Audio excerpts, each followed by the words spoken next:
Tabor, editor of The Communist Movement at a Crossroads, published by the Historical Materialism book series and available through Haymarket Books. This volume is part of an almost 40-year project to publish the record of the Communist International under Lenin in its own words. The series shows the Comintern, as it was called, as a living movement with millions of members and supporters around the world who were seeking to follow in the footsteps of the Russian Revolution. In these books, we see the early Comintern at its best. Its congresses and conferences were forums of open debate, as participants confronted the challenges they faced and tried to figure out what to do next. Dissenting views were commonly presented and were respectively listened to and considered.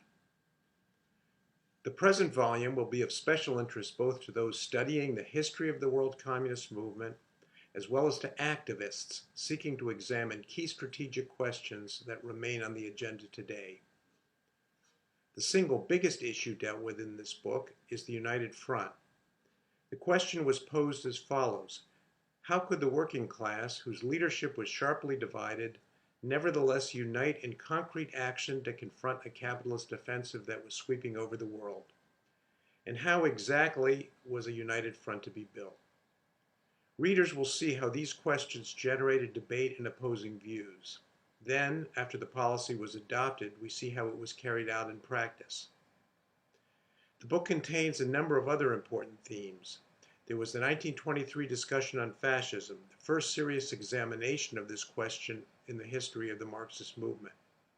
At the time, fascism was a new phenomenon in the world, having triumphed in Italy just a year earlier.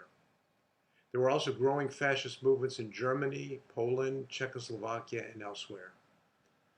But in order for the early communist movement to fight this new phenomenon, it was first necessary to understand what it was and where it came from.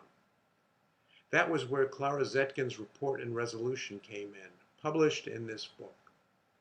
With remarkable foresight, Zetkin examined fascism's key characteristics and pointed out what it would take to defeat it. There are a number of other interesting and important themes taken up in this book. To order a copy, go to Haymarket's website at www.haymarketbooks.org. Thank you.